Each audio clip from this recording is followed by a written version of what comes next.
know that even a little cough or fever can throw off baby's entire sleep schedule and make the whole family cranky in the process. So today we're sharing strategies to help a sick baby sleep. Marietta Paxson is a marriage and family therapist and a professional sleep consultant. You get a lot of calls from moms this time of year during the winter season. What's their biggest concern?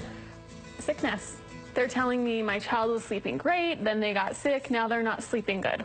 What do I do? Yeah, and we should clarify, you're not a doctor. You're talking about after you've worked with your pediatrician, baby's starting to be on the mend. That's when the sleep schedule really becomes tricky. How can what happens when they're ill, when they're sick, affect the sleep schedule down the road? Yeah, so what happens is when a child is sick, we want to comfort them and help them, and what we end up doing is unlearning all the good habits that we had made before.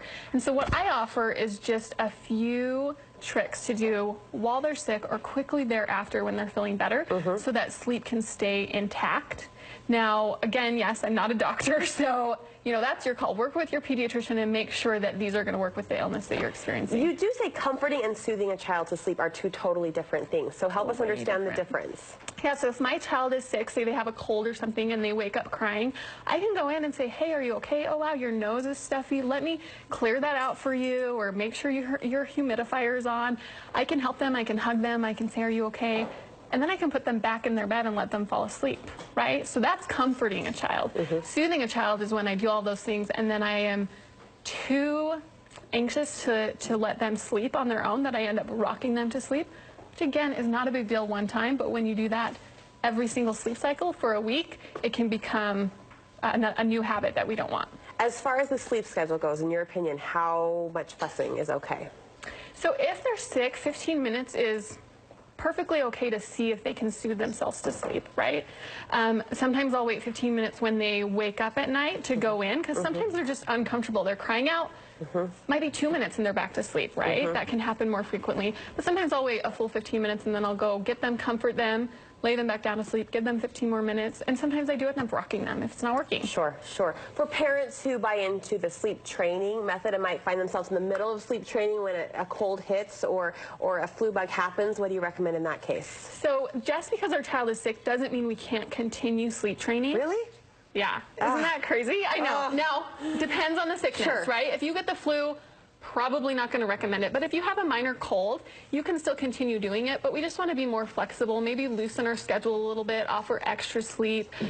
When we're sleep training, I do a lot of, okay, wake your baby so we can get them on an appropriate schedule. When they're sick, I'm not going to tell you to do that. To wake them up? Yeah. You follow something called the 3-day rule. Explain that and how it might help in these situations. Super important, especially for those times when you are rocking them to sleep, right? If they're just feeling miserable, maybe it's an ear infection and they're just going to be miserable for a couple days, rock them to sleep, give them what they need, but do it for 2 days, and then on the 3rd day, make sure that they're falling asleep on their own. That just prevents a habit from forming. It gives you that time frame, that parameter. What if your baby resists getting back on the schedule, Marietta, once they're well and better? And they very well might, because think about it, like if mom's rocking me to sleep, that was a lot more fun than me just laying in bed and having to fall asleep. So expect some resistance and know that that's going to happen, and also know that that's okay. It's okay for them to not be happy about it returning back to normal, right? That's their want. They don't want it to return back to normal. And we're addressing the need of it's important for you to sleep well. And in order to help you sleep well, you do need to fall asleep on your own and be able to do that on your own. I know a bottom line to all of your advice, and I really respect this, is just encouraging moms to follow their gut. Oh, absolutely. So important. You're the mom. You know best, right? And my only word of advice on that is do a good job of distinguishing between your anxiety and your gut.